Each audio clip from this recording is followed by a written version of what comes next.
آواز بلند صلوات۔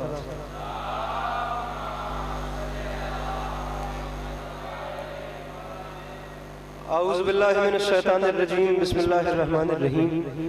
الحمدللہ رب العالمین، بارئ الخلائق اجمعین، الصلاۃ والسلام علی النبی الامی المکی المدنی الاتحاد التہامی سید البہی والسراج المضیء والکوكب الدری، بارئ الخلائق والسکینہ المدفون بارض مدینہ ابو القاسم محمد بآواز بلند صلوات۔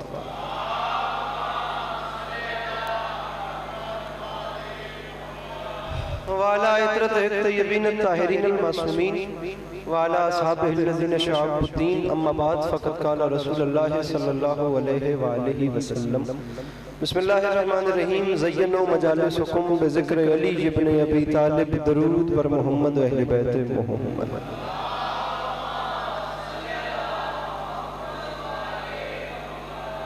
دعا ہے پروردگار عالم بانیان مجالس کی تمام حاجات کو پورا فرمائے، اس عزت والے دربار سے کوئی بھی خالی دامن نہ جائے۔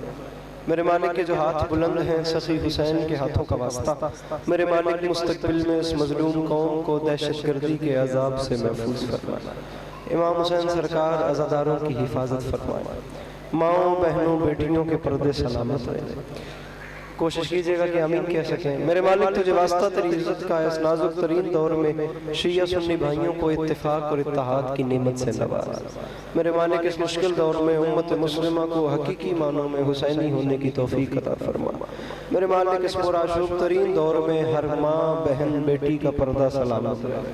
میرے مالک اس نازک دور میں اس ملک پاکستان کی حفاظت فرما، اس کی حفاظت کرنے والوں کی حفاظت فرما۔ محترم المقام جناب بانیان مجالس کے دوستوں، عزیزوں، بچوں، پردیداروں کی یہ نوکری کائنات کی مالکن اپنی بارگاہ عالیہ میں قبول فرمائے۔ آخری دعا منگواروں آمین کہیے گا اور ثواب میں شریک ہو جائیے گا۔ میرے مالک ہم وارث کے ہوتے ہوئے بے وارث ہیں، اس ذکر کی عزت کا صدقہ ہم گناہگاروں کی آنکھوں کو وقت کے آخری بادشاہ کا دیدار نصیب فرما۔ جس بندے کو امام حسین علیہ السلام کا احسان یاد ہے، وہ کوشش کر کے صلوات مل کے بلند آواز سے تلاوت فرما۔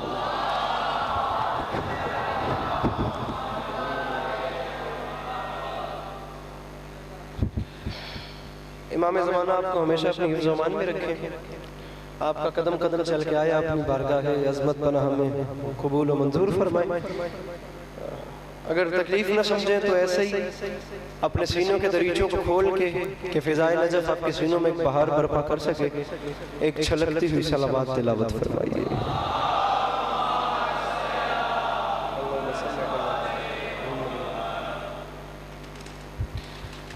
اجازت ہے نوکری شروع؟ درود پڑھیے مل کے بلند۔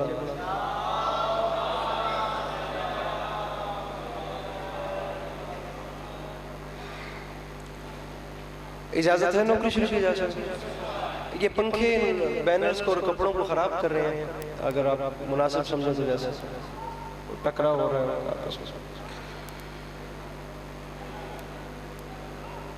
محرم الحرام کی جی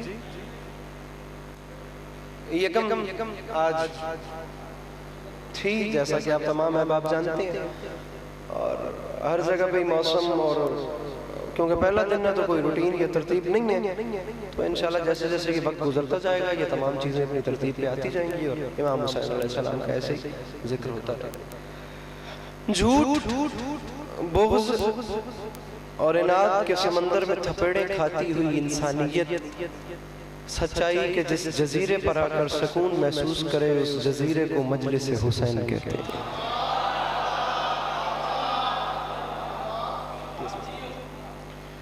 لمحہ بھی ضائع کی بغیر بات شروع کر دی ہے۔ مولا سچائی کے جس جزیرے پہ آ کر سکون محسوس کرے، اسے مجلس حسین علیہ السلام کہتا ہے۔ پھر گزارش کر رہا ہوں کہ آج پہلی تاریخ ہے محرم کی اور یہ سلسلہ پھر 10 دن چلنا ہے. میرے امام علیہ السلام اگر کرم کریں تو ایک اچھے طریقے سے ایک اچھے معنی میں اس کا عزاداری کا سلسلہ جو ہے وہ رواں دمان رہے. یہ کاروان مدت یہ عزائی پریوار اسے چلاتا رہے. گزارش کرنے کا مقصد یہ ہے کہ یہ فرش عزا صرف نہیں بچھائی گئی, یہ ممبر صرف نہیں لگایا گیا, اس کے اوپر صرف کالا کپڑا نہیں بچھایا گیا, یہ درگاہ ایسے نہیں سجائی گئی, آپ لوگ ایسے ہی نہیں آئے یا ہم ایسے سفر کر کے نہیں آئے. گزارش کرنے کا اوورال مقصد یہ ہے کہ یہ صرف مجلس نہیں کرائی جا رہی یا صرف یہ ایک اہتمام یا ایک گیدرنگ نہیں سجائی گئی. ہم بتانا یہ چاہ رہے ہیں کہ یہ صرف مجلس نہیں, یہ باب العلم کا ادارہ ہے جو ابواب شفاعت کی صورت میں کھل چکا ہے.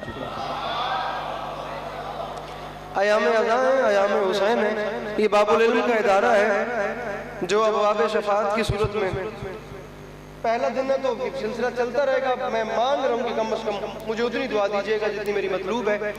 بات ذرا میں مشکل کرنی چاہ رہا ہوں, پوری اگر مضمون بند ہو تو مجھے دعا فرمائیے گا.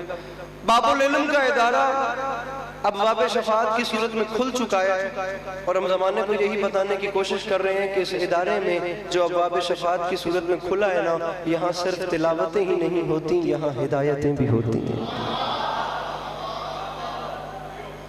یہاں سے ساؤنڈ والے بھائی اگر میری آواز سنیں, اس کی ایکو نہ بند کر دو جناب, ایکو بالکل بند کر دو, ساؤنڈ گھٹا دو, جتنی عوام ہے اتنا ساؤنڈ رکھو. صرف تلاوتیں ہی نہیں ہوتی, صرف ہدایتیں بھی ہوتی ہیں. جملہ علی عباس عسکری کا نہیں, خطیب اکبر مرزا محمد عطر صاحب جیسی شخصیت ہندوستان میں انتقال کر گئے, مالک ان کے آگے کے سفر آسان فرمائیں. ایک مکمل اشرہ ان کا اس وقت بھی میرے ہاں موجود ہے, صرف اس مضمون کو لے کر کہ قرآن کو پڑھا گیا ہے, قرآن کو سمجھا نہیں گیا. امام حسین علیہ السلام امام علی مقام اور یزید کے لوگوں میں فرق ہی صرف یہی تھا. اوورال دیکھا جائے تو قرآن وہاں بھی پڑھا جاتا تھا, قرآن یہاں بھی پڑھا جاتا تھا, تلاوتیں وہاں بھی ہوتی تھیں, تلاوتیں یہاں بھی ہوتی تھیں, نمازی وہ بھی تھے, نمازی یہ بھی تھے, لیکن مین جو کام ہے وہ یہ تھا کہ قرآن وہاں پڑھا جاتا تھا, قرآن وہاں سمجھا نہیں جاتا تھا. حسین بادشاہ کے ہاں قرآن پڑھا بھی جاتا تھا, حسین بادشاہ کے ہاں قرآن سمجھا بھی جاتا تھا. بات اگلے 10 دن کہاں جائے, میں اگر مشکل بات ایک مقصد حسین پہ چھیڑ چکا ہوں تو کم از کم میری دل آزاری نہ کیجیے گا. آیا پہلی بار آتے من ضائع نہ کرے آجے. قرآن پڑھے جانے میں اور قرآن سمجھے جانے میں فرق ایک بہت بڑا. اے ونڈ کرو تو میں اپنا مضمون شروع کرا. اگر قرآن صرف پڑھا جائے نا تو شراب پی کر مسجدوں کے ممبروں سے بھی بیان کیا جاتا ہے, لیکن اگر قرآن سمجھا جائے تو بدن بغیر نیزے کی نوک سے بھی تلاوت کی جائے.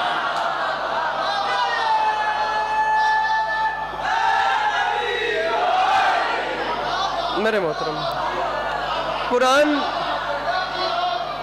گزارش آپ کو میری سمجھ آ رہی ہے, قرآن اگر صرف پڑھا جائے, اگر آپ لوگ ناراض نہ ہوں تو ایسے 2 قدم آگے آ جائیے. اگر آپ لوگ فیل نہ کریں تو نیاز زہرا تسی بھی جے ناراض نہ ہو تو میں 2 قدم آگے آ جاؤ. آ جائیں 2 قدم. نیاز زہرا آپ بھی اگر تکلیف کر سکیں تو جو آ سکتا ہے وہ بی بی کے نام پہ ایسے 2 قدم. آپ لوگ بھی اگر بھائی جان آگے آ جاؤ, مسئلے فائدہ نہیں ہے نا آپ آگے اگر ٹیک لگا کے بیٹھ.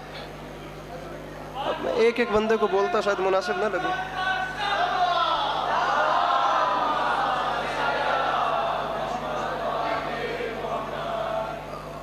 قرآن اگر صرف پڑھا جائے, خاور صاحب میں سننا, میں بڑی دیر تو سن کرتا سارے. قرآن اگر صرف پڑھا جائے تو شراب پی کر مسجدوں کے ممبروں پہ بھی پڑھا جاتا ہے, لیکن اگر قرآن کا عرفان حاصل ہو جائے نا تو قرآن بغیر بدن کے نیزے کی نوک سے بھی. مسئلہ یہ ہے کہ یہ کتاب جو کتاب حکمت ہے, جو کتاب فطرت ہے, جو کتاب ہدایت ہے, وہ خود کہتی ہے کہ اگر اس کتاب کو, اس کلام کو پہاڑوں پہ اتارا جاتا تو وہ روئی کی طرح ریزہ ریزہ ہو کر اڑ جاتے. کیوں یہ ایسا کیوں کہا گیا ہے؟ کبھی آپ نے سوچا ہے؟ اگر آپ اس کی فلسفہ نکالیں, اس کو کھول لیں, اگر اس بات کی اب تہ میں جائیں, خدا کی قسم ایسی باریکی آپ کو ملتی ہے. پہاڑ اس لیے بھی ریزہ ریزہ ہو سکتے ہیں کیونکہ قرآن کی پاور پہاڑوں کو معلوم ہے. ہمیں قرآن کا ادراک نہیں, قرآن کا عرفان نہیں, ہماری الماریوں میں پڑا ہوا ہے, ہم پہ اثر ہی نہیں ہوتا. ایک چھوٹا سا لفظ ہے قم باذن اللہ, جس لفظ کے آسرے پہ نبی مردے زندہ کرتے تھے. بات پتہ نہیں کہاں جائے. عبداللہ ابن عباس کا ایک فکر آپ کو سناتا ہوں. اے میں نے ویکھیا جی اے کھپ بھیڑ لڑ کے کوئی داد نہیں لمنی مولا دا واسطہ جی. پتہ نہیں پتہ کہ میں بڑے بڑے ذاکر پڑھے ہوں گے, کس نے بڑا پڑھا کس نے چھوٹا پڑھا, مجھے اس چیز سے باہر رکھیے گا. نہ میں نے داد کے لیے لڑنا ہے, جس بندے نے داد دیکھنے کے لیے آنا ہے وہ امام بارگاہ کے باہر سے ہی تشریف واپس لے جائے. جو بندہ کو ٹوٹی پھوٹی باتوں خریدار بیٹھا ہے نا کم از کم وہ یہ بندے ہاتھوں کی لاج رکھے, پلکیں بچھا کے اس کا انتظار کروں گا. جناب عبداللہ ابن عباس کا فقرہ سنے اور میں نظم شروع کروں. جناب عبداللہ, فضیلت قرآن اس وقت میرا مضمون نہیں ہے لیکن ذہن میں آ گیا تو اب قبول کیجئے گا. جناب عبداللہ ابن عباس طارق فرماتے ہیں کہ زمانہ قرآن پڑھے زمانہ قرآن نہ پڑھے, عبداللہ ابن عباس کو اس بات سے مقصد ہی نہیں. زمانہ قرآن کو سمجھے, مسلمان قرآن کو نہ سمجھیں گے, ان مسلمانوں کا اپنا ذاتی معاملہ ہے. لیکن یاد رکھے زمانہ اور یاد رکھے مسلمان, میں عبداللہ ابن عباس اعلان کر رہا ہوں قرآن اتنی بڑی پاور ہے. عبداللہ ابن عباس کا اعلان ہے, یاد رکھنا, اعلان کر رہا ہوں اگر میرے اونٹ کی رسی بھی گم ہو جائے تو میں اسے قرآن سے تلاش کروں گا.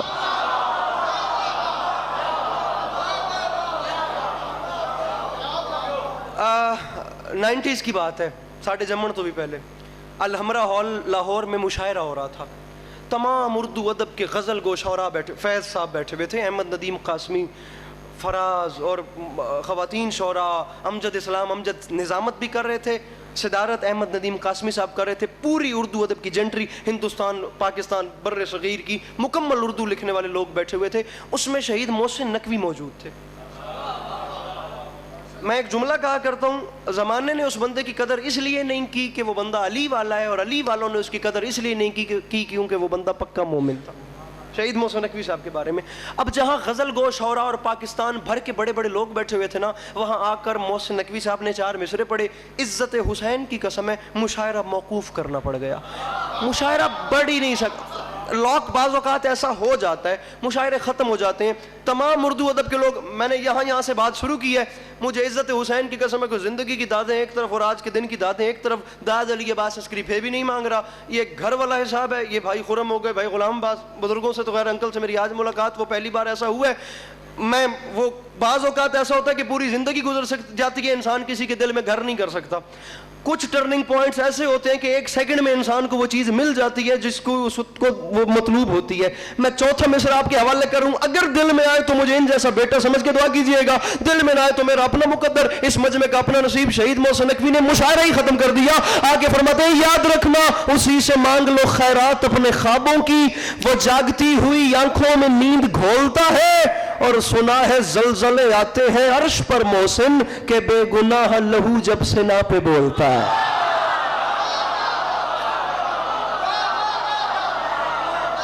گزارش سمجھ آ رہی ہے آپ کو میری؟ بڑے آرام سے.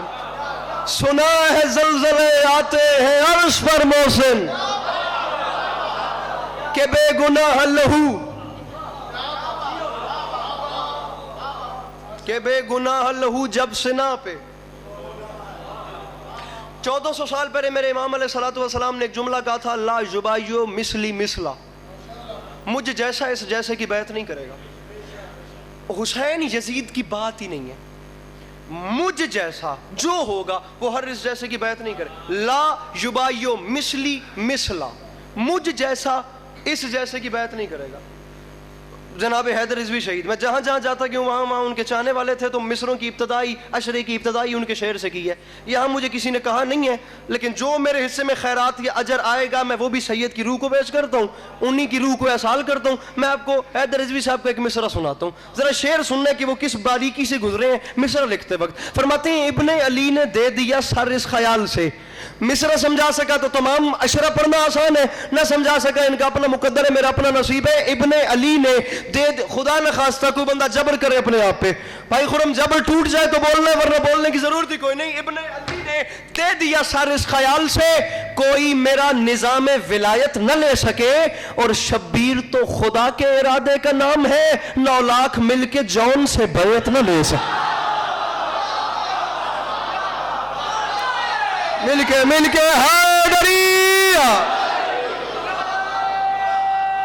طارق میرا, مل کے جو پیچھے بیٹھے ہیں, مل کے حیدری. شبیر تو خدا کے ارادے کا نام ہے, 9 لاکھ مل کے جون سے. یہ ممبر کے غلاف میں ہاتھ ہے, اس کے اوپر قسم کوئی نہیں. کبھی ناز نہیں کیا، یہ جگہ ہی نہیں ہے. آدم علیہ السلام سے لے کر حضرت عیسیٰ علیہ السلام تک مل جائیں تو حسین کے اکبر کی مدحت کا حق ادا نہیں ہوتا. وہاں علی عباس عسکری کس فہرست میں آتا ہے؟ خدا کی قسم سمندر بہ رہے ہیں، ہم تو قطرہ بھی نہیں، قطرے کا لمس بھی نصیب نہیں ہوا.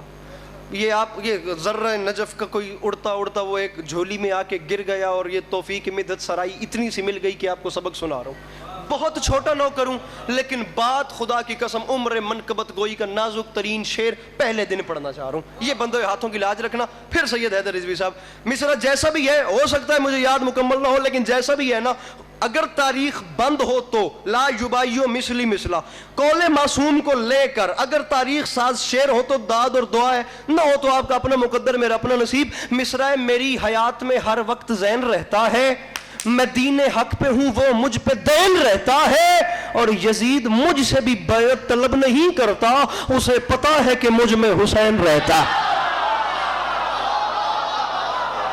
اللہ ان ہاتھوں کو کسی کا محتاج نہ کرے. جو مشکل بات کے خریدار ہیں میرے محترم، جو سمجھ گئے ہو، مل کے نعرہ حیدری. یزید مجھ سے بھی بیعت طلب نہیں کرتا. اب میں اس بیعت کی تفصیل میں نہیں، بیعت کی تفصیل میں نہیں جا رہا. اب آج پہلا دن ہے، میں آپ کو مشکل میں نہیں ڈالنا چاہتا. انشاءاللہ پورا عشرہ پڑا ہوا ہے، تو آپ کے ہم بھی امتحان لیں گے اور آپ ہمارے بھی لیجئے گا. مالک آپ کو میرا سلامت. یزید مجھ سے بھی بیعت طلب نہیں کرتا، اسے پتا ہے کہ مجھ میں. 27 رجب تاریخ آپ سب کی سنی سمجھی پڑی ہوئی ہے، آپ سب جانتے ہیں. 27 رجب میرے امام علیہ السلام جب مدینہ منورہ میں تھے تو میرے امام کو دربار ولید میں بلایا گیا. اس سے ایک دن بعد میرے مولا نے مدینہ چھوڑا. دربار ولید میں میرے امام علیہ السلام کو بلایا گیا، اور ان کا ذاتی طور پہ ولید کا پلان یہ تھا تمام درباریوں کے ساتھ مل کے کہ جب حسین علیہ السلام دربار میں تشریف لائیں، دربار کا دروازہ بند کر دیں گے، کوئی حسین کے احترام میں اٹھ کے کھڑا نہیں ہوگا، ہم وہیں پہ حسین سے بیعت کا مطالبہ کریں گے. بیعت کر لی تو ٹھیک، ورنہ دربار، گھر، کمرہ یا حجرہ جو بھی ہے وہ ویسے لوک ہوگا. اگر حسین نے بیعت نہ کی، انکار کر دیا، تو وہیں ہم حسین کو معاذ اللہ قتل کر دیں گے. ہم حجرہ بند رکھیں گے. عزت حسین کی قسم، علی کا حق جب بھی چھپایا گیا حجروں میں چھپایا گیا. ایک پلان یہ تھا. دوسرا پلان یہ تھا کہ حسین آئیں گے، دربار کے دروازے پہ پردہ لگا ہوا ہے، پردہ اٹھانے والے ملازموں کو حکم دے دیا گیا تم نے پردہ نہیں اٹھانا. دیکھنا دیکھنا دیکھنا، مجھے توجہ ادھر دیکھنا ہے، پلک بھی نہیں جھپکنی. جملہ نہیں، ملک سبا سے تخت بلقیس لانے کے برابر. پلک بھی جھپکی تو بات گئی. ٹھیک، انشاءاللہ آصف بن برقیہ کا پورا واقعہ آپ کو سنائیں گے اگر زندگی نے وفا کی تو. پردہ حسین خود اٹھائیں گے. جب پردہ اٹھا کے نیچے سے گزریں گے، حسین خود ہی ہمارے سامنے جھک جائیں گے. آٹومیٹکلی علی کے لال کا سر جھکے گا، ہم پریشرائز کر لیں. ایک کوئی پردہ نہیں اٹھائے گا، دوسرا کوئی حسین کے احترام میں نہیں اٹھے گا. لیکن وائے روب چشم امامت کہ جب شمس امامت افق کے دروازہ پہ طلوع ہوا، امام تو وہ ہوتے ہیں جن علم غیب ہو. میرے امام پردے کے پیچھے کھڑے تھے، میرے امام کو اندر کے حال کی آگہی ہو گئی. میرے امام نے کچھ نہیں کیا، اللہ اکبر. میرے امام نے صرف پلک جھپکی، پیچھے سے ہوا کا جھونکا آیا، پردہ اڑا کے ساتھ لے گیا. میرے امام اطمینان سے دربار میں تشریف لے گئے. دربار میں جا کے ولید کی آنکھ میں آنکھ ڈال کے فرماتے ہیں، او بدبخت، شرم نہیں آتی؟ تیری رعایا نے نہیں اٹھایا، ہماری رعایا نے اٹھا دیا. پہلے دن داد کے لیے لڑتا میں، اچھا ویسے بھی نہیں لگتا. اب آپ سمپل باتوں کا وزن کرتے میرے ساتھ چلتے آئیے. تیری رعایا نے نہیں اٹھایا، ارے ہماری رعایا نے اٹھا دیا. جواب دیجئے، جواب دیجئے ضرور. مردہ اللہم صلی علی محمد وعلیہ. جزاک اللہ. تیری رعایا نے نہیں اٹھایا، ہماری رعایا نے اٹھا دیا. جب میرے امام نے ایسے کلام، خطیب منبر سلونی کے بچوں سے اچھا کلام کون کرے؟ علی کے بیٹوں سے اچھا بھی کوئی بول سکتا ہے؟ تاریخ کہتی ہے کچھ ایسی ڈیلیوری سے میرے مولا نے بات کی، کوئی ڈائیلاگ ڈیلیوری تھی ایسی کہ وہ بیٹھ نہیں سکا، وہ ملعون اپنی مسند سے کھڑا ہو گیا، امام کے احترام میں کھڑا ہو گیا.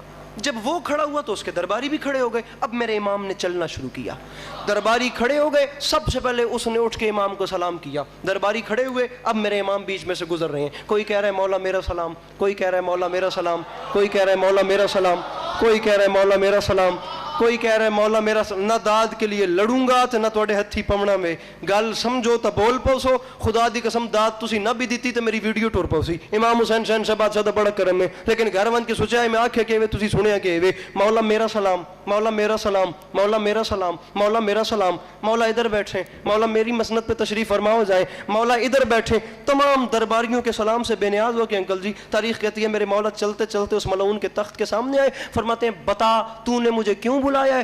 امام نے سوال کیا اور اس نے کہا مولا آئے میرے تخت پہ بیٹھے.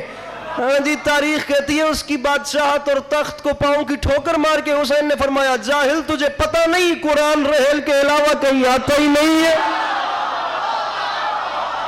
آہا آہا واہ واہ واہ واہ واہ واہ, مل کے مارا ہے حاضری بھائی. تجھے پتہ نہیں ہے میرے محترم, فرمایا تجھے پتہ نہیں قرآن رحل کے علاوہ آتا ہی نہیں ہے. بتا بلایا کیوں ہے؟ ولید نے کہا آپ کو پتہ ہے میں یزید کا فرما بردار ہوں. تو یزید نے خط بھیجا ہے, یہ پڑھیے. خط امام کے ہاتھوں پہ آیا بخدا. تاریخ کہتی ہے میرے امام علیہ السلام نے فرمایا مجھے تو بتا اس نے کیا لکھا ہے, میں اپنی نظر ان نجس الفاظ پہ نہیں کرنی چاہتا. خط امام علیہ السلام کے ہاتھوں پہ تھا, اس نے بتانا شروع کیا. بادشاہ یزید نے کہا یا حسین بیعت کرے یا حسین سے جنگ کرو. بس اتنی تمہید کافی ہے, اتنی نظر کافی ہے, آپ لوگ میرے ساتھ ہیں, میں بلا توقف اب نظم شروع کر رہا ہوں. بتائیے حسین آپ کیا کہیں گے؟ فرمایا دوبارہ بتا. 3 بار دہرایا. کیا کہا یزید نے؟ اس نے کہا یزید نے کہا یا حسین بیعت کرے یا حسین سے جنگ کرو. فرمایا تیسری بار پھر ریپیٹ کر. یزید نے کیا کہا ہے؟ مصرعیں سوار نوک پلک ابروؤں کو خم کر دے, گرے پڑے ہوئے لفظوں کو محترم کر دے. میں پہلا مصرع ہی بتائے گا کہ مصرع کیا وجود رکھتا ہے, مصرع کتنی داد ڈیزرو کرتا ہے, یہ پہلا سنٹینس خود بتائے گا. اگر میں سمجھا سکا, نہ سمجھا سکا ان کا اپنا مقدر ہے, میرا اپنا نصیب ہے. امام نے فرمایا پھر ریپیٹ کر. کیا کہا ہے؟ اس نے کہا یزید نے کہا ہے یا حسین بیعت کرے یا حسین سے جنگ کرو.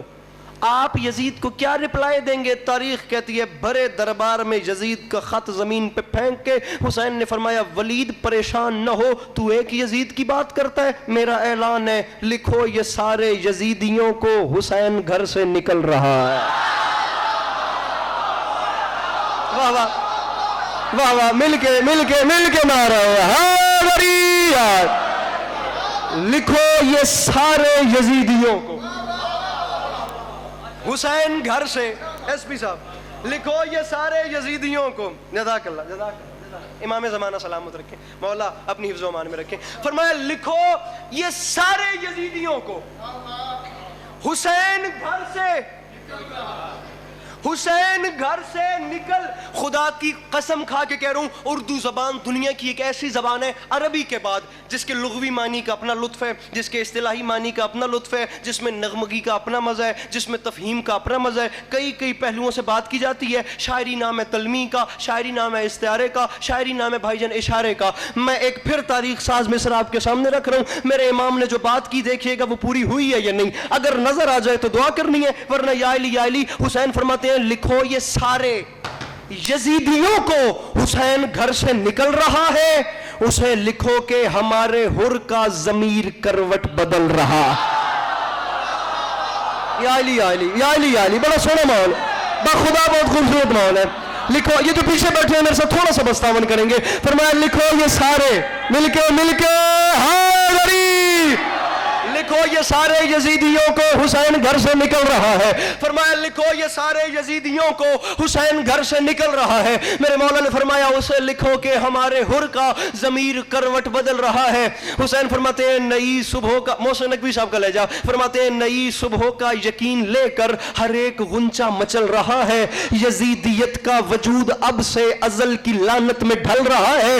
یزیدیت کا وجود اب سے, یزیدیت کا وجود اب سے, یزیدیت کا خدا نخواستہ کوئی جبر کرے اپنے آپ پہ, جبر ٹوٹے تو ورنہ یا علی. یزیدیت کا وجود اب کب سے ازل کی لعنت میں ڈھل رہا ہے. ولید یزید کو لکھ دے, حسین اعلان کر رہے بنا رہے گا نشان عبرت, میں شکل ایسی بگاڑ دوں گا. وہ بات بیعت کی کر رہا ہے, میں اس کی نسلیں اجاڑ.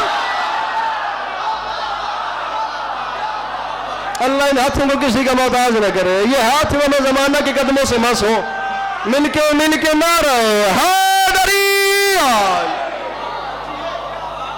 وہ بات بیعت کی کر رہا ہے. بھائی جان, بھائی غلام عباس,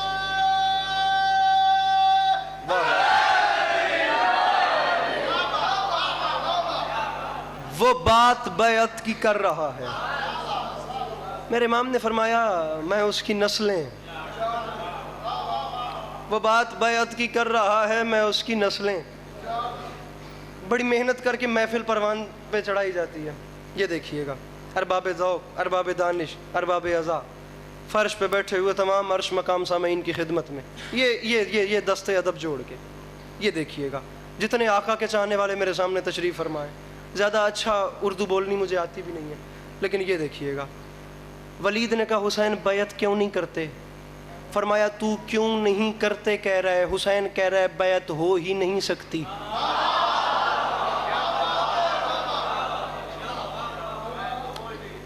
اس نے کہا بتائیں کیوں نہیں ہو سکتی؟ فرمایا اعلان کر سکوں مجھ جیسا اس جیسے کا ہو ہی نہیں سکتا. ہائے ہائے ہائے ہائے. عرفان درابدی صاحب قبلہ نے فرمایا تھا کہ اگر مجمع آپ کو داد نہ بھی دے تو آپ اپنے آپ کو واہ واہ کریں. وہ جو اندر والا خطیب ہے نا, اس کو موٹیویشن نیڈ ہوتی ہے باخدا. وہ پریشان ہو جائے تو ساری روٹین ڈسٹرب ہو جاتی ہے. پہلے اپنے آپ کو خود واہ واہ کرتا ہوں, پھر آپ کو واہ واہ واہ واہ واہ واہ. ہوں بولو نہ بولو, تھوڑا اپنا مقدر میرا اپنا نصیب. بیعت کیوں نہیں ہو سکتی؟ امام فرماتے ہیں فیصلہ خود کریں, میں تیرے سامنے صرف نظریہ رکھ رہا ہوں, مجھے تو بتا کبھی ہوا ہے مزاج آدم غرور شیطان سے خم ہوا ہو؟ سننا ہے, پہلے سننا ہے, امام بھائی سمجھنا ہے. کبھی ہوا ہے, اردو کا لحظہ دیکھنا کہ بات کہاں پہ کی جا رہی ہے. کبھی ہوا ہے مزاج آدم, منبر پہ وعدہ کر رہا ہوں داد نہ ملی تو راضی ہو جاؤں گا, بات جو ہوگی وہ معیار سے گری بھی نہیں کروں گا باخدا. کبھی ہوا ہے مزاج آدم غرور شیطان سے, غرور شیطان سے خم ہوا ہو؟ کہتے ہیں نہیں ہوا. سرکار نے فرمایا کبھی ہوا ہے کوئی اجالا شب خباثت سے نم ہوا ہو؟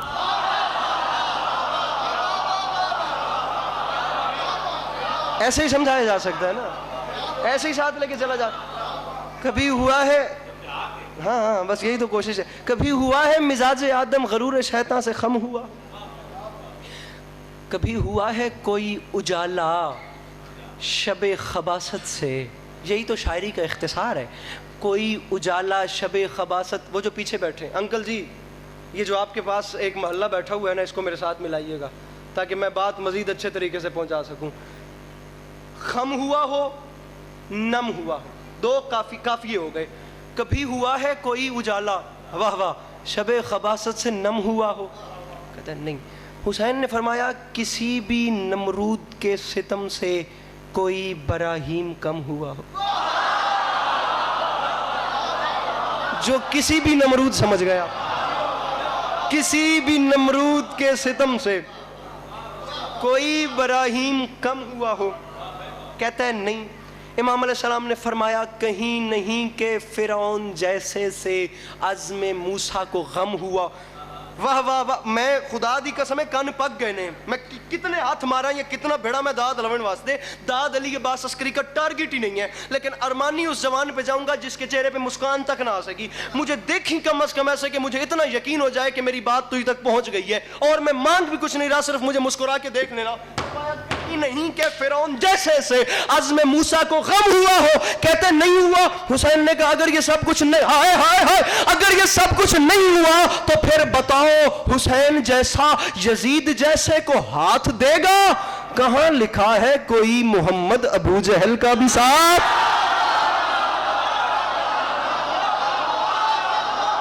میرے محترم سامعین, میرے محترم سامعین, میں کہاں لکھا ہے؟ بڑے پیار سے, بڑے آرام سے, کہاں لکھا ہے کوئی محمد؟ ابو جہل کا بھی کہاں لکھا ہے کوئی محمد صلی اللہ علیہ وآلہ وسلم؟ اللہ جل جلالہ شریف.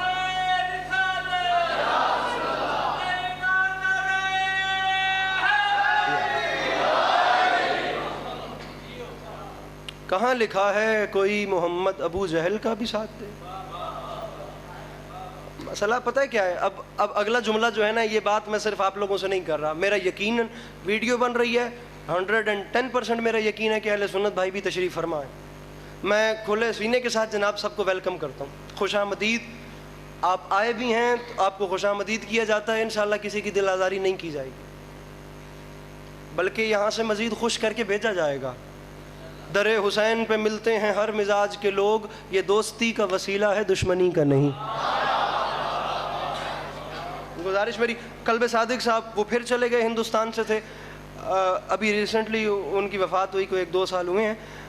خدا کی قسم بہت کمال بات کر گئے، بہت کمال.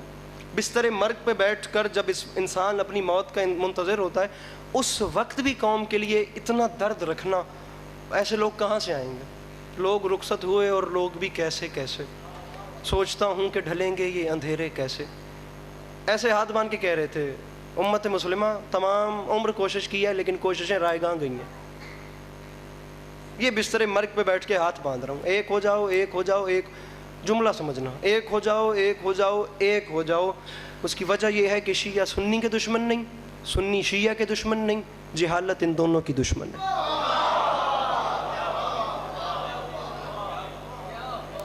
جہالت نکلی ہے جہل سے، اور جہل علم کے مقابلے میں ہے. میرے امام نے اسی لیے فرمایا تھا میرے ماننے والا ان پڑھ ہو سکتا ہے، جاہل نہیں ہو سکتا. صاحبان ممبر کے سامنے التماس کروں گا، یہ ویڈیو بن رہی ہے، پتہ نہیں کہاں کہاں سونا جا رہا ہوں باخدا. بلکہ سب سے پہلے اپنے اوپر یہ بات کروں گا، اگر کوئی باہر کا بندہ تشریف لائے بھی تو میرا حق بنتا ہے اسے سینے سے لگانا. تھپڑ مارنے والے کو تھپڑ ہر کوئی مار رہا ہے، کبھی گالی دینے والے کو دعا دے کے بھی دیکھنا. اگر ہر باہر سے آنے والے کی دل آزاری مقصود ہوتی تو حسین جناب حر کو کبھی بھی سینے سے نہ لگاتے. بات اب یہاں سے ایک اور طرف چلی گئی، شیعہ سنی بھائیوں پہ بات چلی گئی. قلب صادق صاحب کا مجھے جملہ یاد آ گیا، ورنہ میں اپنی نظم پڑھ رہا تھا. اور باخدا بہت کم لوگ ایسے ہیں جنہوں نے بستر مرگ پہ بیٹھ کے ایسی جرت کی ہے. انسان تو ہر چیز دنیا میں چھوڑ کے جا رہا ہوتا ہے، باپ، بھائی، بیٹے، گاڑی، پروٹوکول، رشتہ دار، تمام چیزیں جو ہیں یہاں رہ جاتی ہیں. انسان آگے جا وہاں اس منزل پہ بھی اگر انسان پچھلوں کا اتنا درد رکھے. میں نے 2 شخصیات دیکھی ہیں جنہوں نے ایسے ٹائم پر آ کر کچھ جرت کی ہے. ایک قلب صادق صاحب، پھر کہہ رہا ہوں ایک شہید محسن نقوی صاحب. بالکل آخری سانسیں دراز بر گردن رام، بالکل آخری سانسیں بستر مرگ، اور مشرے کہہ دیے ملک الموت سے ہم کلام ہو کے. بندے ایسے وقت میں موت کی راہ تک رہے ہوتے ہیں، اور محسن نقوی صاحب نے فرمایا تھا ملک الموت سے آجا لے زندگی کا خمس علی کے غلام سے. فرمایا لے زندگی کا خمس، لے زندگی کا خم. آپ نے دیکھنا ہے کہ قلم کیسے کیسے لہجے پکڑتا ہے. لے زندگی کا خمس. اس بندے میں یار فیل ہے ہی نہیں، اس میں ایموشنز ہیں ہی نہیں. وہ بندہ کرنے کیا آ گیا جس نے مصرع سمجھنے کی تکلیف بھی نہیں کرنی. نقوی صاحب فرماتے ہیں لے زندگی کا خمس علی کے غلام سے، اے موت آ ضرور مگر احترام سے. اتنا بڑا کلیجہ چاہیے، اتنا بڑا کلیجہ چاہیے. خیر یہ باتیں پھر کسی اور نشست میں ہوں گی. جو میں نظم پڑھا تھا، فرمایا کہیں نہیں کہ فرعون جیسے سے عزم موسیٰ کو غم ہوا. خود ہی بتاؤ حسین جیسا یزید جیسے کو ہاتھ دے گا؟ اس نے کہا ہاتھ کیوں نہیں دے سکتے؟ جس مضمون پہ میں فضائل پڑھ رہا ہوں اس مضمون پہ پڑھے ہی مصائب جاتے ہیں. یہ تیار مدینہ، یہ دربار ولید، ذاکرین میں پڑھے مصائب جاتے ہیں. حوصلہ کر چکا ہوں تو مجھے ڈی موٹیویٹ نہ کیجیے گا. یہ دیکھیے گا ہاتھ کیوں نہیں دے سکتے؟ میرے امام فرماتے ہیں اس لیے کیونکہ تجھے اس ہاتھ کی حقیقت معلوم ہی نہیں. آپ پہلے یہ تو بتائیں کہ اس ہاتھ کی حقیقت ہے کیا؟ اب باتوں میں سے باتیں نکل رہی ہیں. کوئی وکیل میری مجلس میں بیٹھا ہے تو بتائے گا, بحث میں سے ایک ایک نقطے میں بابا جی بحث نکل رہی ہے نئی سے نئی, میری بات سمجھ رہے ہیں. اس نے کہا بتائیں ہاتھ کیا ہے. اب میرے مولا نے ہاتھ بیان کرنا شروع کر دیا, فرمایا ادھر دیکھ. ہائے ہائے ہائے ہائے. اس کا سوال تھا ہاتھ پہ ہاتھ کیوں نہیں رکھتے؟ علی کے لال نے مسکرا کے فرمایا او بدبخت, تجھے کیا پتا کہ یہ ہاتھ کیا ہے؟ تو کیا جانے کہ یہ ہاتھ کیا ہے؟ اس نے کہا بتائیں کیا ہے. فرمایا سن, اگر پوچھا ہے تو سن, یہ دیکھ. آدم علیہ السلام کے ہاتھ پہ آدم کا نصیب. بالخصوص اہل سنت بھائی تشریف فرمائیں, میں سب کو ساتھ ملا کے چلنا چاہ رہا ہوں. حسین فرماتے ہیں آدم علیہ السلام کے ہاتھ پہ آدم کا نصیب, نوح علیہ السلام کے ہاتھ پہ جناب نوح علیہ السلام کا نصیب, جناب موسیٰ علیہ السلام کے ہاتھ پہ اے محلہ سرکار تھوڑے حوالے تو خبر ہے, محلہ تیرے حوالے چدڑے سامنے لے چپ کر کے میں آپ نے سامنے ویسا پہلا مصرع ہی پورا قصیدہ ہے. حسین فرماتے ہیں ہر نبی کے ہاتھ پہ ہر نبی کا نصیب, اور ادھر دیکھ میری ہتھیلی کو انبیاء کی نبوتوں کا نصیب سمجھے. میری ہاتھ نیچے نہیں کرنے, مولا کا واسطہ جن کے بلند ہے وہ بلند رکھے. میں آخری مصرع پڑھوں گا, ہاتھ نیچے نہ کرنا. حسین فرماتے ہیں میری ہتھیلی کو انبیاء کی نبوتوں کا نصیب سمجھے, میری طبیعت کی سلطنت کو نبی کے بالکل قریب سمجھے. حسین فرماتے ہیں سوار دوش رسول کیا ہے, رسول جیسا خطیب سمجھے. اوے مجھے تو آدم سمجھ نہ پائے, یزید کیا بد نصیب سمجھ. فرماتے ہیں مجھے تو آدم سمجھ نہ پائے. یا علی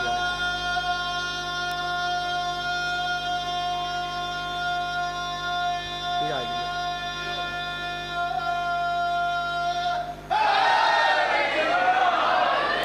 مجھے تو آدم سمجھ نہ پائے, یزید کیا بد نصیب. مولا آپ کو ہمیشہ سلامت رکھیں, تکلیف نہ سمجھیں. تو کل کی جو فرش عزا بچھنی ہے اس میں اگر آپ لوگوں کے لیے پاسبل ہو تو 10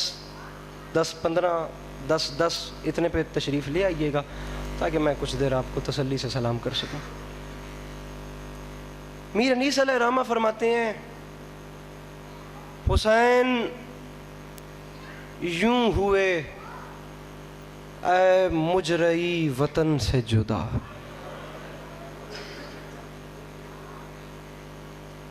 دو آنسو آ جائیں اور آپ کو سلام کرتے ہیں. حسین یوں ہوئے اے مجرئی, مجرئی اجرا سے نکلا ہے, وطن سے جدا. چلا یہ ہے کہ وہ زمانہ, وہ دور ایک ایسا تھا, یہ اگر آج سے آپ 200-300 سال پیچھے چلے جائیں, وہ لکھنؤ کا زمانہ, وہ ایک نوابی دور, وہ آصف الدولہ اور وہ واجد علی شاہ والا وقت جس میں میر انیس قیصر باغ کی 12 دریوں میں مجالس پڑھا کرتے تھے, اور مرزا دبیر اور یہی نام ہوا کرتے تھے. مرزا پھر اور تھوڑا پیچھے چلے جائیں تو مرزا محمد رفیع سودا. یہ ایک وقت ایسا ہوا کرتا تھا جس وقت مصائب آل محمد کے بیان کرنے ہوتے تھے تو پھر بھی فضیلت ہی پڑھی جاتی تھی, لوگ فضیلت سن کے روتے تھے.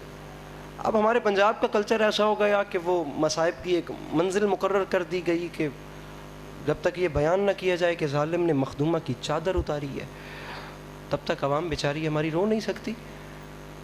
بڑا سینسٹیو سا ایک مصرع ہے میر انیس کا. دوسرا سمجھیے گا, انیس حسین علیہ السلام کا مدینہ چھوڑنا بیان کر رہے ہیں.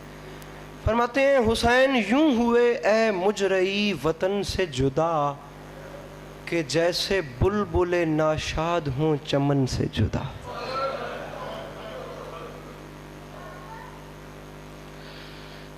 بس 2 جملے, بس توجہ ذرا, بس اپنے ذہن کے دریچے کھول کے دیکھیے گا میری طرف. تاریخ انسانی کی سب سے دردناک ترین ہجرت ہے میرے مولا حسین کی ہجرت.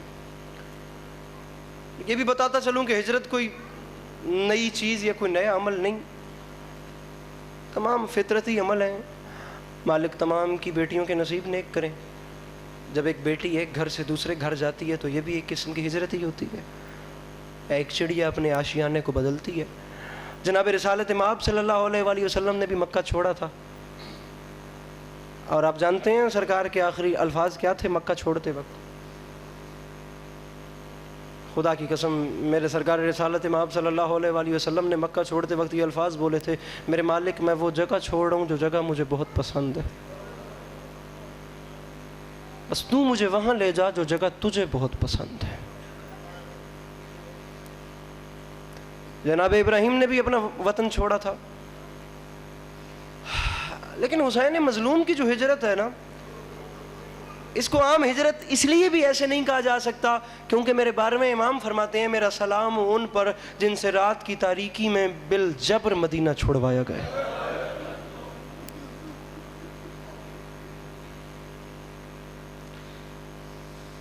حسین جیسا حکیم، تاریخ کہتی ہے جب یقین ہو گیا نا میرے مولا کو کہ اب مدینہ چھوڑنا پڑے گا، اس وقت جناب ابو الفضل العباس علیہ السلام کو بلایا اور پشت کی جانب سے آ کر عباس علیہ السلام کے شانے پہ اپنا ہاتھ رکھ کے دھیمی آواز میں حسین علیہ السلام نے رو کے فرمایا عباس تو میری سب سے بڑی آس ہے، میں نے یہ بات ابھی تک علی کی بیٹی کو بھی نہیں بتائی، عباس میں صرف تجھے بتا رہا ہوں اب شہر رہنے کے قابل نہیں ہے۔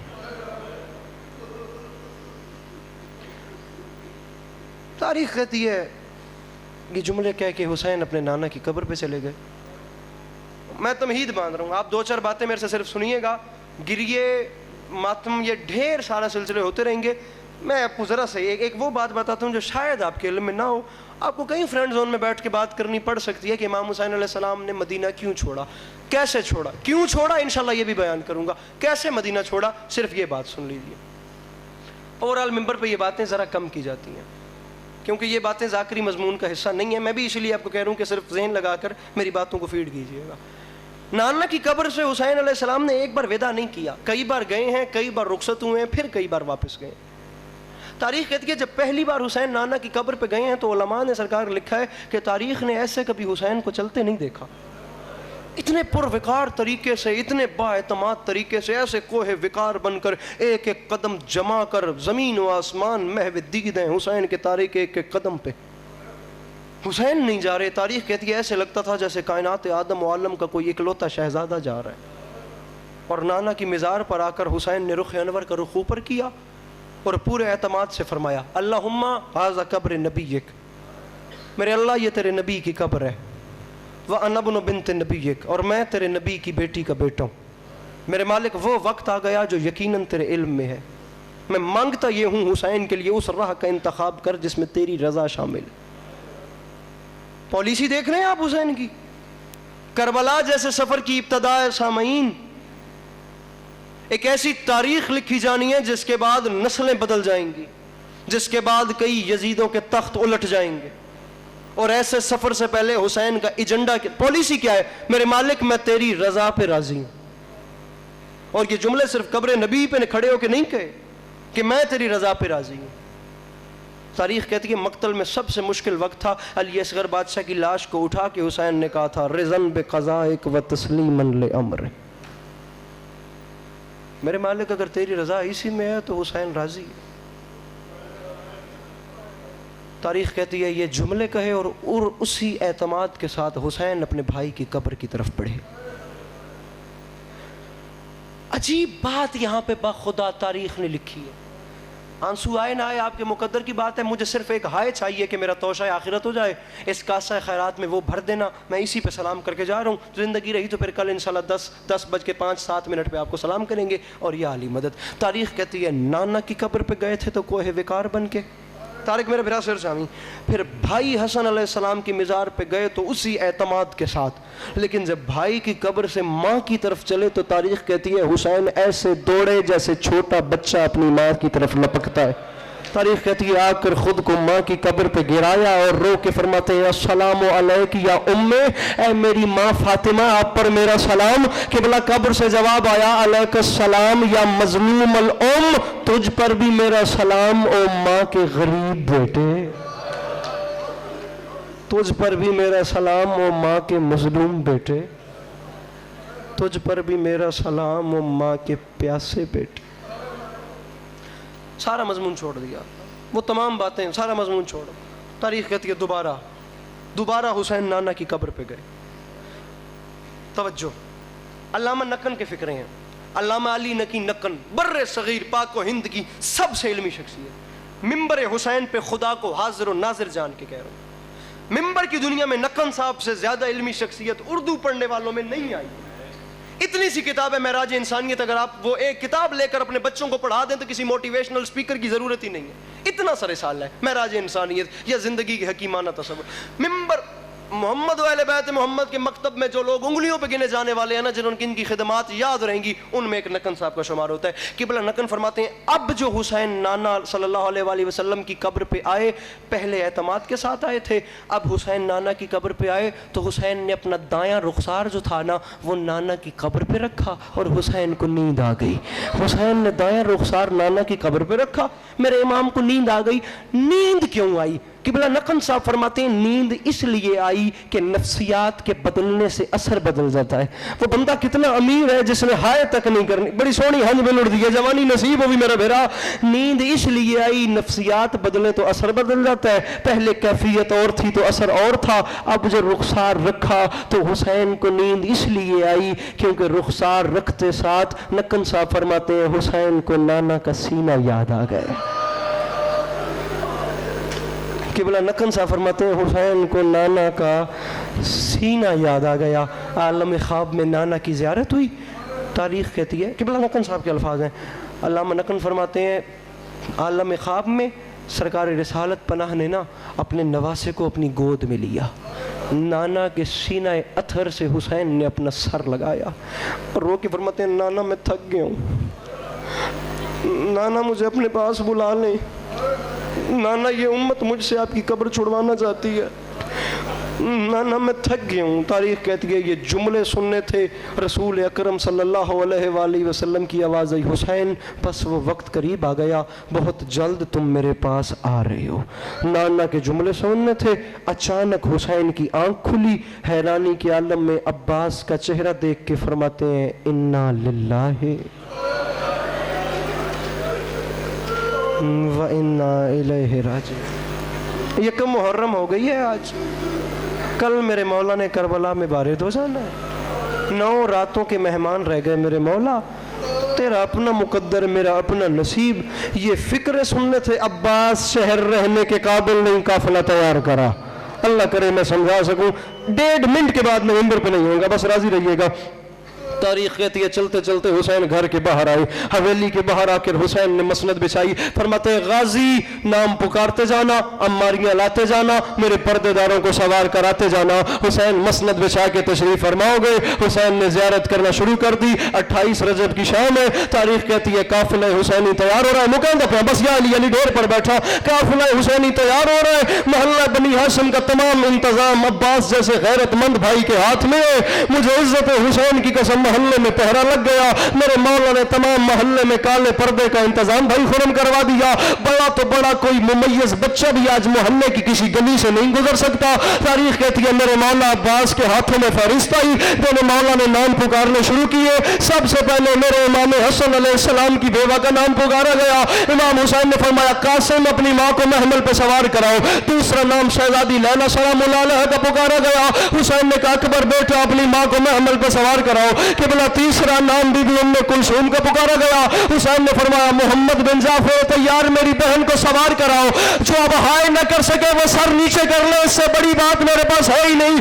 تاریخ کہتی ہے مدینے کی زمین میں زلزلہ آیا، عباس جیسے دلاور کی کانپتی ہوئی آواز بلند ہوئی، ہوشیار تمام ہاشمی اپنی نظریں زمین میں گاڑ دو، تمام جوان گلی میں سایہ کرے، کیونکہ اب علی کی بیٹی زینب گھر سے باہر آ رہی ہے، اب علی کی بیٹی باہر آ رہی ہے۔ تاریخ کہتی ہے پہلا قدم میری مخدومہ نے گھر سے باہر رکھا، ماں کی رضا ہو رہی ہے، میری مخدومہ نے چلنا شروع کیا۔ حسین اپنی مسند سے کھڑے ہو گئے۔ عبداللہ بن سنان کہتا ہے میں نے اپنی آنکھوں سے دیکھا حسین کا امامہ کھل کے گلے میں آ گیا۔ حسین یہ منظر دیکھ رہے تھے، دوڑتے دوڑتے اکبر قریب گئے، پھوپھی اماں اجازت ہو تو میں سوار کراؤں؟ فرمایا اکبر جہاں ہو وہیں رک جاؤ۔ اون محمد آئے، اماں اجازت ہو تو ہم سوار کرائیں؟ فرمایا اون محمد آج تم بھی نہیں۔ عبداللہ بن سنان راوی کا نام ہے، کہتا ہے میں نے دیکھا نواب کربلا چلتے چلتے بہن کے قریب آئے، فرمایا بہن اگر مجھے کہو تو میں تمہیں سوار کراؤں؟ بابا جی راوی کہتا ہے چیخ نکلی میری مخدومہ کی، رو کے فرماتی ہے بھیا مجھے آج بھی وہی سوار کرائے جس نے 11 محرم کو بندے ہوئے ہاتھوں سے دن پلانے اونٹ پہ سوار کرانا ہے. قبلہ تاریخ کہتی ہے غیرت کا پروردگار سامنے آیا, پھپھی کا بازو تھاما, لے کر چلے. اور جملہ توڑے گریہ دیکھ کیا تو پہ ورنہ نہیں آکھڑا. کم از کم جس کے گھر بہن ہے وہ سر اٹھائے. باقیوں کا اپنا مقدر میرا اپنا نصیب. سجاد محمل کی طرف لے کے جا رہے تھے. تاریخ کہتی ہے تیرا علموں والا بادشاہ دوڑتا دوڑتا حسین کے قریب آیا. حسین کے قدموں پہ ہاتھ رکھ کے فرماتے ہیں مولا اگر میری بہن رقیہ کا برقع دینے سے تیرے نانا کا دین بچتا ہے تو رقیہ کی چادر حاضر ہے. حسین جسے چاہے ساتھ لے جا. حسین اسے نہ لے کے جا, یہ چند قدم چل کے تھک گئی ہے. حسین علی کی بیٹی چلنے کی عادی نہیں ہے. تاریخ کہتی ہے میری مخدومہ نے چلنا شروع کیا. بابا جی عرب والے کہتے ہیں کہ بیٹھے ہوئے اونٹ پر مرد کا بیٹھنا بھی مشکل ہوتا ہے. مرد بھی آسانی سے سوار نہیں ہوتا, وہ بلند اتنا ہوتا ہے. لیکن میری مخدومہ قریب آئی. یہاں تو علی کی عزت دار بیٹی تھی. پھر ہوا کیا؟ تاریخ کہتی ہے تیرا علموں والا بادشاہ اونٹ کے ساتھ جڑ کے بالکل ایسے بیٹھ گیا جیسے حسین اکبر کی لاش میں گئے تھے. رو کے فرماتے بی بی رکھ میری پشت میں اپنا پاؤں اور میں تیری ماں کے کون کون سے ادھار اتاروں. بی بی سوار ہو جا. تاریخ کہتی ہے سرکار قاسم نے مہار پکڑی. جناب علی اکبر نے پردہ ہٹایا. میرے امام سجاد نے بازو تھام کے سوار کرایا. یہاں علی کی بیٹی کا اونٹ اٹھا. وہاں حسین اپنے گھوڑے پہ آ گئے, اکبر اپنے گھوڑے پہ آ گئے, عباس اپنے گھوڑے پہ آ گئے, قاسم اپنے گھوڑے پہ آ گئے. علی کی بیٹی کے اونٹ نے پہلا قدم بڑھایا. حسین دائیں آ گئے, عباس بائیں آ گئے, اکبر سامنے آ گئے, قاسم پیچھے آ گئے. تمام کے ہاتھ میں ننگی تلوار ہے. تاریخ کہتی ہے ننگی تلوار ہوا میں لہرا کے علموں والا بادشاہ بے چینی میں کہہ رہا تھا الحجاب الحجاب الحجاب الحجاب الحجاب, پردہ کر لو. علی کی بیٹی آج گھر سے باہر آ گئی ہے. تاریخ کہتی ہے علی کی بیٹی کعبہ بن گئی. ہاشمیوں نے طواف کرنا شروع کر دیا. بتانا کہ چاروں عزت یہ ہے میری مخدومہ کی. درمیان میں میری بیوی سوار ہے. دائیں حسین, بائیں عباس, آگے اکبر, پیچھے قاسم. تو نہیں سمجھا کہ بلا یہ تھی 28 رجب اور وہ تھی 11 محرم. ہاتھوں میں رسیاں, سر پہ چادر کوئی نہیں. وہاں شامیوں نے علی کی بیٹی کے اونٹ کے گرد ہلکا بنا کے ناچنا شروع کیا. میری مخدومہ کی آواز آئی غازی یہ مجمع ہٹا. او غازی میرے سر پہ چادر نہیں. علی کی بیٹی